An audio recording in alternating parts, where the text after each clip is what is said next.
नमस्कार प्यारे विद्यार्थियों, आप सबका एडसेट प्रोग्राम में स्वागत है। आज हम चैप्टर नंबर 1 की रिवीजन स्टार्ट करने जा रहे हैं। चैप्टर 1 क्या है? Set theory. सेट क्या होता है? Set is a well defined collection of objects. यहां पर वेल डिफाइंड का मतलब क्या है?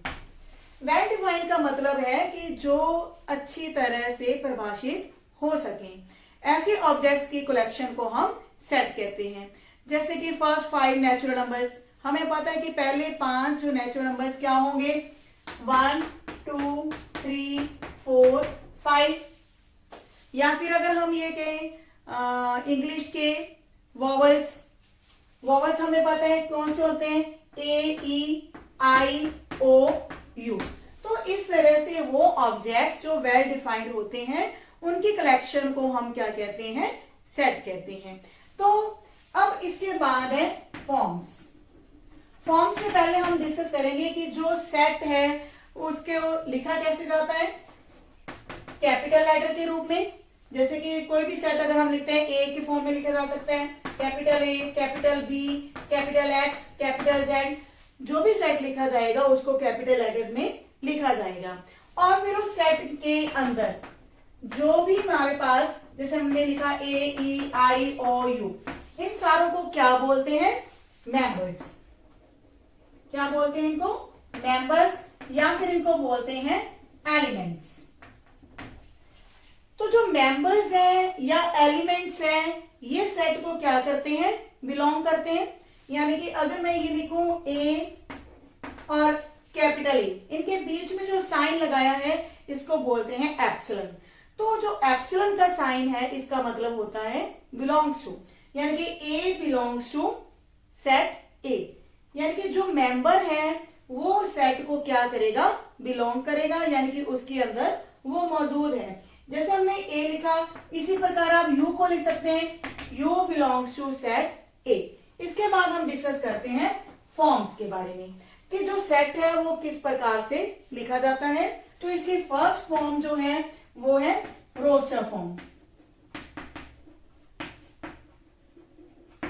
तो रोस्टर फॉर्म के अंदर जो सेट है वो कैसे लिखा जाएगा? यही एग्जांपल हम दोबारा से ले लेते हैं। जो ए ई आई ओ यू हमने डिफाइन किए एक सेट के रूप में। तो सेट के लिए यहाँ पे क्या लिखा हमने? कर्ली ब्रैकेट्स को, और हर एलिमेंट के बीच में क्या लगाया है? कोमा। यानी कि हर एलिमेंट को कोमा के साथ सेपरेट किया जाता है, हर एलिमेंट को डिफाइन किया जाता है। तो रोस्टर फॉर्म के अंदर हर एलिमेंट डिफाइन होता है। इसके बाद सेकेंड फॉर्म है set builder form. Second form is set builder form, और इसको प्रॉपर्टी फॉर्म भी कहते हैं। Second name is property form. तो प्रॉपर्टी से हमें पता चल रहा है कि इस सेट को जो हम जो फॉर्म बताने जा रहे हैं उसमें क्या होगा? जो एलिमेंट्स हैं इनकी प्रॉपर्टी को बताया जाएगा। जैसे कि जो ये हमने नंबर्स लिए हैं, जो ये एलिमेंट्स लिए हैं, इनको हमने क्या डिफाइन कर दिया? एक्स। यानी कि सारे मेंबर्स क्या है? एक एक्स है, सच दैट यहां पे हम प्रॉपर्टी बताएंगे कि जो एक्स है वो क्या है? X is an alphabet, x is a vowel, x is a vowel of English alphabets. तो यानी कि यहां पर क्या बताया गया कि जो ये अल्फाबेट्स है हमारे पास, ये क्या है? वोवल्स है, और किसके अंदर? इंग्लिश अल्फाबेट्स के अंदर। तो इस तरह से जो प्रॉपर्टी फॉर्म है या सेट बिल्डर फॉर्म है उसके अंदर क्या होता है? एलिमेंट्स की किसी प्रॉपर्टी को बताया जाता है। और जो हमारे पास फर्स्ट टू 5 नेचुरल नंबर्स का सेट है सेट बिल्डर फॉर्म के अंदर, मान लीजिए ये सेट सी है, तो रोस्टर फॉर्म को हमें सेट बिल्डर फॉर्म में लिखना हो तो आप कैसे लिखोगे? These all numbers are X such that, ये सारे जो नंबर्स हैं वो क्या है? एक्स है। लेकिन ये हमें नजर क्या आ रहे हैं? Natural numbers. X is a natural number, और क्योंकि ये नेचुरल नंबर्स और भी बहुत होते हैं, 10 भी होते हैं, 11 भी होते हैं, लेकिन ये नंबर कहां तक है, 5 तक। Natural number less than 6। आप इसको इस तरह से डिफाइन कर सकते हैं कि जो x है ये क्या है, एक नेचुरल नंबर है, लेस देन 6। तो ये अच्छी तरह से डिफाइन हो जाता है कि 6 से छोटे जो नेचुरल नंबर है वो क्या होंगे, 1 से लेके 5 तक। इसको आप ये भी लिख सकते हैं, x lies between 1 to 5 and x belongs to natural number। तो ये एक जो सेट बिल्डर फॉर्म हमने लिखी है उसको हम दोबारा ऐसे भी लिख सकते हैं कि ये सारे नंबर जो हैं वो x है, x इसके बीच में लाई करे 1 to 5, 1 भी हो सकती है वैल्यू, 5 भी हो सकती है, और उनके बीच में तो n क्या है, x क्या है, एक नेचुरल नंबर है। तो हमें पता है 1 और 5 के बीच में जो नेचुरल नंबर्स होंगे वो हमारे पास यही होंगे। तो एक ही रोस्टर फॉर्म की कई सेट बिल्डर फॉर्म हो सकती है, वो हमारा लिखने का तरीका है कि हम उसको किस तरह से जज कर सकते हैं।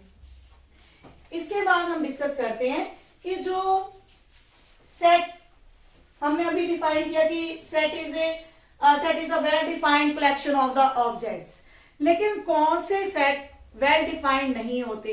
जैसे कि अगर हमें ये कोई कह दे कि define the collection of best writers of India, तो हमें नहीं पता कि कौन सा राइटर बेस्ट होगा। हो सकता है कि मेरी नजर में कोई एक राइटर बहुत अच्छा है तो दूसरे की नजर में वो राइटर अच्छा नहीं होगा। तो सबका मापदंड जो है, नजरिया है, वो अलग अलग होता है। तो ऐसे सेट जिनके अंदर हम किसी पर्सन की क्वालिटी के बारे में डिस्कस करें तो वो सेट नहीं होता, क्योंकि उसकी कोई मापदंड नहीं है, उसकी कोई स्पेशल जो प्रॉपर्टी हम नहीं लगा सकते। और इस तरह से आप ये भी कह सकते हैं कि अगर हमने बेस्ट नॉवल को लिखना हो, best novel of the India, तो हम नहीं डिफाइन कर सकते, क्योंकि हो सकता है कि मुझे एक नॉवल जो पसंद है दूसरे की नजर में वो नॉवल अच्छा ना हो। तो जहां पर ये जो भावनाएं हैं उनके लिए कोई मापदंड फिक्स नहीं होता कि कौन सा अच्छा है कौन सा बुरा है, तो ऐसे क्वेश्चंस को हम सेट के अंदर डिफाइन नहीं कर सकते। और सेट किस तरह से डिफाइन हो सकते हैं, जैसे कि अगर हम ये लिखे कि फर्स्ट 5 मंथ्स ऑफ ईयर, तो हमें पता है फर्स्ट 5 मंथ्स ऑफ ईयर कौन से होंगे, Jan, Feb, March, April and May. तो इस तरह से जो एलिमेंट्स अच्छी तरह से हम डिफाइन कर सकें उनको हम सेट की फॉर्म में लिख सकते हैं। हमें पता है कि फर्स्ट 5 मंथ्स यही होते हैं, लेकिन जो मेंबर्स वेल डिफाइंड नहीं है उनको हम सेट की फॉर्म में नहीं लिख सकते। Now what are the types of sets. तो अब हमने पहले भी ये सीख लिया कि सेट किस तरह से लिखा जाता है।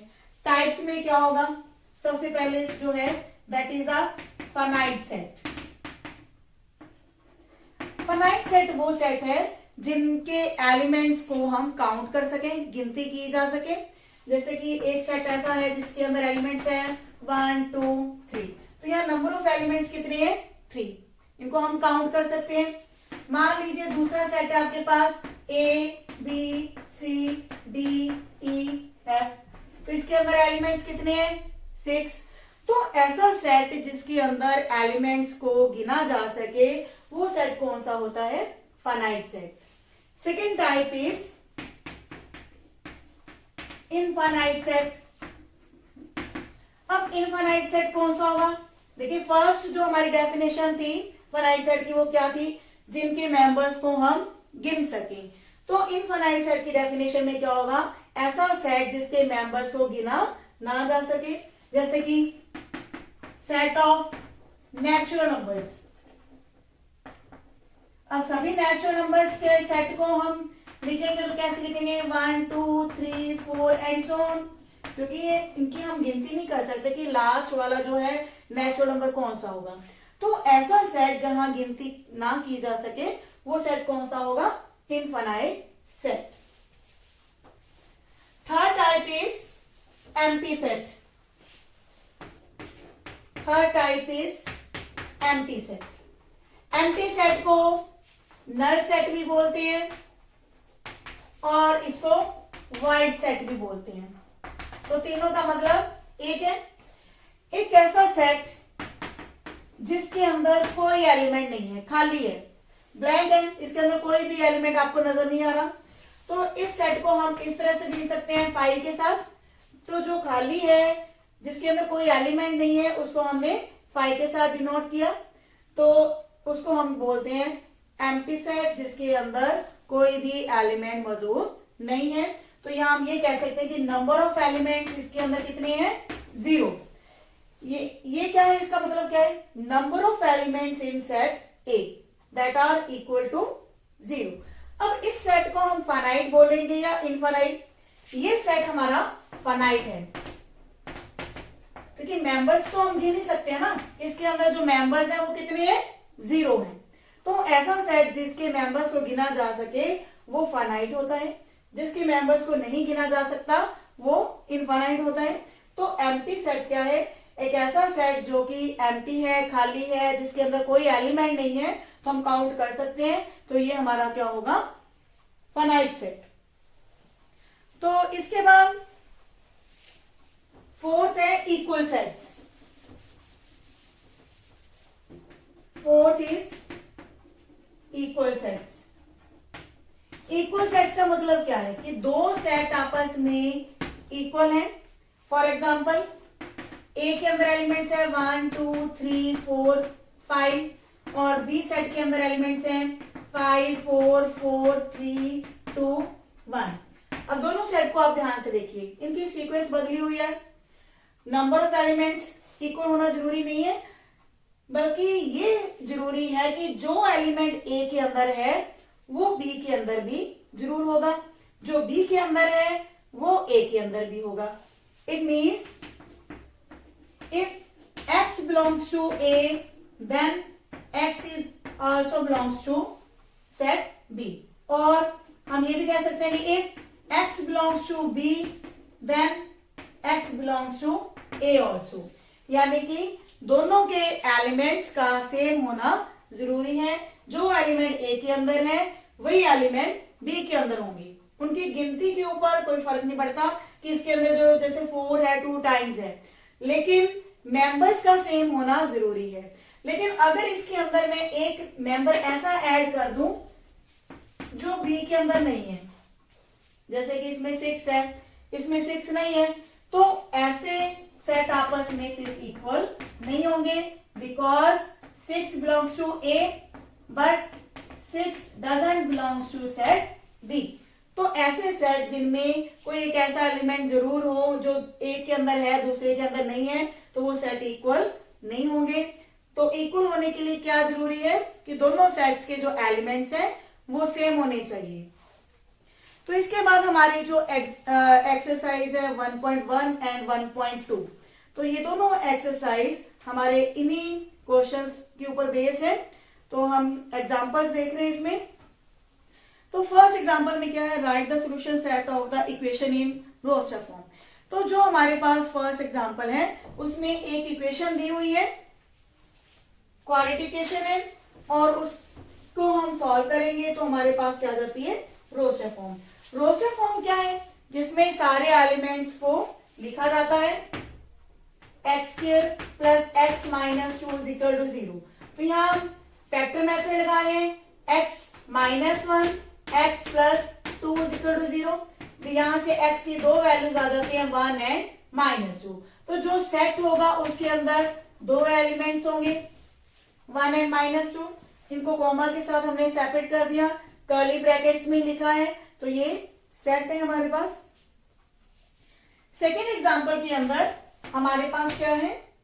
x such that x is a positive integer and x² is less than 40। अब ये हमारे पास एक सेट बिल्डर फॉर्म दी हुई है, इसको हमने रोस्टर फॉर्म के अंदर लिखना है। देखिए क्या दिया हुआ है? x is a positive integer. तो पॉजिटिव इंटीजर कौन से होते हैं? 1 2 3 4 5 एंड सो ऑन। ये हमारे पॉजिटिव इंटीजर्स हैं।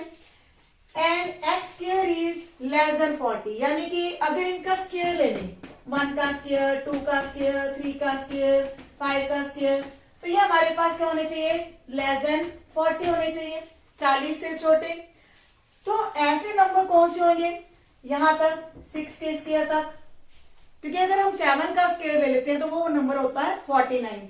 49 जो है 40 से बड़ा हो जाएगा। तो ये सारे नंबर जो है हमारे पास क्या आ जाएंगे, 1 2 3 4 5 एंड 6 है। तो ये हमारे पास रोस्टर फॉर्म आ जाती है, 1 2 3 4 5 6, ये इसके क्या होंगे, एलिमेंट्स होंगे। नेक्स्ट एग्जांपल इसमें हमारे पास है, एक सेट दिया हुआ है जिसको हमने सेट बिल्डर फॉर्म में लिखना है। तो सेकंड एग्जांपल में आपने देखा कि set builder to roster form कैसे लिखी जाएगी, और थर्ड एग्जांपल में हम सेट बिल्डर फॉर्म बनाएंगे। तो हम एलिमेंट्स की तरफ ध्यान से देखते हैं कि जो एलिमेंट्स हैं वो किस प्रॉपर्टी को डिफाइन कर रहे हैं। यहां पर हम नंबर्स को लिख सकते हैं, 1 का स्क्वायर, 2 का स्क्वायर, 3 का स्क्वायर, 4 का स्क्वायर, 5 का स्क्वायर, 6 का स्क्वायर एंड सो ऑन। तो इन सारे नंबर्स को हम क्या बोलेंगे, these all are equal to x. ये सारे नंबर्स क्या है, एक्स है, where x is equal to n square and n belongs to natural number. देखिए सारे नंबर्स हमारे पास क्या है, 1 से स्टार्ट हो रहे हैं, 1 का स्क्वायर, 2 का स्क्वायर, 3 का स्क्वायर एंड सो ऑन। ये हमारे पास इनफाइनाइट सेट है, यानी कि सभी नेचुरल नंबर्स के स्क्वायर्स है हमारे पास। तो x क्या है, x is equal to n square and n belongs to natural number. तो इस तरह से एक्सरसाइज के अंदर जितने भी क्वेश्चंस हैं आपने उनमें क्या करना है, सेट बिल्डर फॉर्म बनानी होगी। अगर रोस्टर फॉर्म दी है तो सेट बिल्डर फॉर्म बनानी होगी, और अगर सेट बिल्डर फॉर्म दी हुई है तो रोस्टर फॉर्म बनानी होगी। तो ये सभी क्वेश्चन बहुत आसान है। और इसके बाद एक क्वेश्चन है जो एक्सरसाइज 1.1 में है, सेकेंड क्वेश्चन। ए सेट हमारे पास दिया हुआ है 1 से लेके 6 नंबर्स तक का। Insert the appropriate symbol epsilon और in the following blank spaces. तो सेकेंड क्वेश्चन के अंदर हमारा सेट ए क्या है, 1 से लेके 6 तक के नेचुरल नंबर्स का सेट। तो फर्स्ट पार्ट में क्या है, 5-a, हमने क्या भरना है, बिलोंग्स टू और डजंट बिलोंग्स टू। तो ये जो एप्सिलॉन के ऊपर एक लाइन लगी हुई है, इसका मतलब होता है नॉट बिलोंग्स टू, और इसका मतलब बिलोंग्स टू। डजंट भी लिख सकते हो आप, डजंट बिलोंग टू। तो हमारे पास जो 5 है, क्या इसको बिलोंग कर रहा है, yes, 5 belongs to set A. Second part में क्या है, 8-a, तो क्या 8 इस सेट के अंदर आ रहा है, नहीं आ रहा, तो हम लिखेंगे it doesn't belongs to A. Third part में 0, क्या 0 इसको बिलोंग कर रहे हैं, नहीं कर रहा, तो 0 डजंट बिलोंग टू ए। तो इस तरह से बाकी पार्ट्स भी आप देखेंगे कि उनके आंसर्स क्या बन रहे हैं। नेक्स्ट एक्सरसाइज में आपने इनफाइनाइट फाइनाइट सेट बताने हैं, जैसे कि एग्जांपल है हमारे पास x belongs to natural number, x-1 into x-2 is equal to 0। तो हमारे पास एक builder form, set builder form दे रखी है, x belongs to n and x-1 x-2 is equal to 0। तो जब हम इस इक्वेशन को सॉल्व करते हैं तो हमारे पास x की दो वैल्यूज आ जाती हैं, 1 एंड 2। तो 1 एंड 2 इस सेट के अंदर दो एलिमेंट्स हैं, क्योंकि x belongs to natural number है, ये दोनों ही हमारे पास क्या है, नेचुरल नंबर है। तो ये इस सेट बिल्डर फॉर्म की रोस्टर फॉर्म हमारे पास ये कन्वर्ट हो चुकी है। क्या इसके अंदर जो एलिमेंट्स हैं काउंटेबल हैं, क्या इनको गिना जा सकता है, यस, इनको गिना जा सकता है। तो ये हमारे पास कौन सा सेट होगा, फाइनाइट सेट। इसी प्रकार हमारे पास एक एग्जाम, ये हमारा फर्स्ट पार्ट था। फोर्थ पार्ट में क्या लिया हुआ है, x such that x belongs to n and x is prime. अब इसका मतलब क्या निकलता है देखते हैं। ये हमारे पास सेट बिल्डर फॉर्म थी।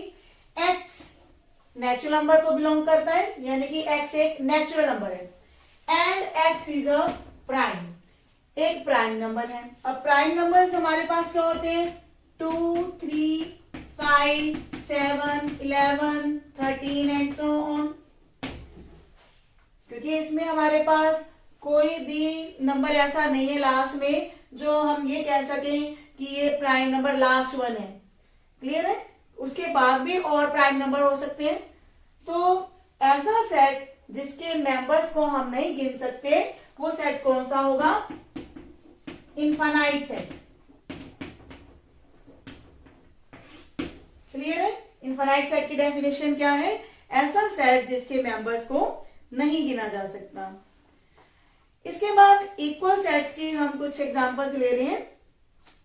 इक्वल सेट की डेफिनेशन में हमने क्या पढ़ा था, दो सेट ऐसे जिनके मेंबर्स सेम हो। तो 7th एग्जांपल है, find the pairs of equal sets. तो हमने पेयर बताने हैं, कौन से पेयर्स इक्वल सेट्स के हैं। तो 7th एग्जांपल में सेट ए है हमारे पास विद 0 एलिमेंट, सेट बी के अंदर है हमारे पास x such that x is greater than 15 and x is less than 5। तो पहले आप इसी को ही सॉल्व कर लो। ये हमारे पास सेट बिल्डर फॉर्म है। x की वैल्यू क्या है, 15 से ग्रेटर है और साथ के साथ ही एंड वाई लिखा हुआ है और नहीं लिखा हुआ है। एंड का मतलब कॉमन होना चाहिए। x इज लेस देन 5, कोई ऐसा नंबर जो 5 से भी छोटा हो और 15 से बड़ा हो, ऐसा कोई नंबर ही नहीं होता। तो this will be the empty set.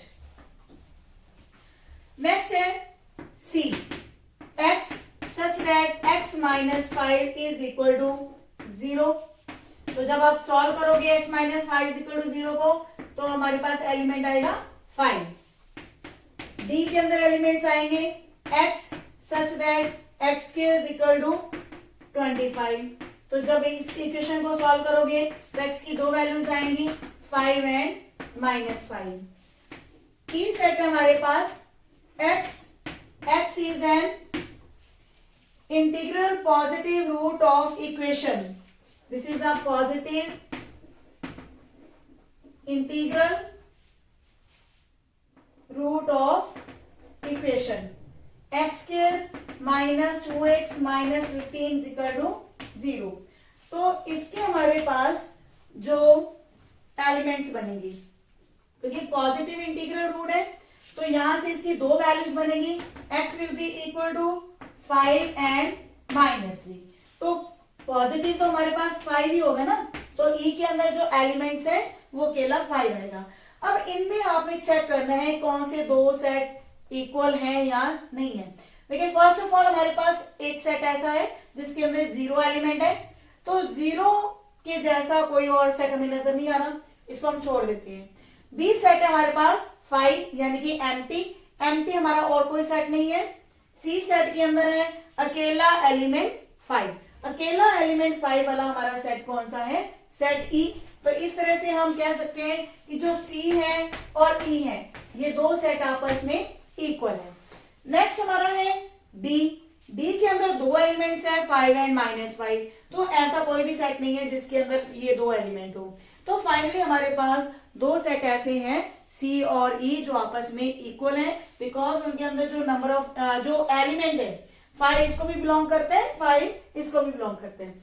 5 इसको बिलोंग तो जरूर कर रहा है, लेकिन जो -5 है वो इन सेट्स में नहीं है। तो एलिमेंट्स का सेम होना जरूरी है इक्वल सेट के लिए। तो इसके बाद जो एक्सरसाइज के क्वेश्चंस हैं उनमें भी आप देखेंगे कि जो फर्स्ट क्वेश्चन है which of the following are the examples of null set. तो नल सेट का मतलब आपने एम्प्टी बताना है, खाली सेट कौन से हैं, जैसे कि set of odd natural numbers divisible by 2। अब हमें पता है कि जो भी ऑड नेचुरल नंबर्स हैं वो डिविजिबल बाय 2 नहीं होते। 2 से डिवाइड होने वाले नंबर्स को हम ऑड भी नहीं कहते, उनको हम इवन नंबर्स कहते हैं। तो ये सेट जो हमारा होगा वो क्या हो जाएगा, 5 हो जाएगा, क्योंकि ऑड नंबर्स कभी भी 2 से डिवाइड नहीं हो सकते। तो जो सेट हमारा एम्प्टी है उसको हम क्या बोलेंगे, नल सेट।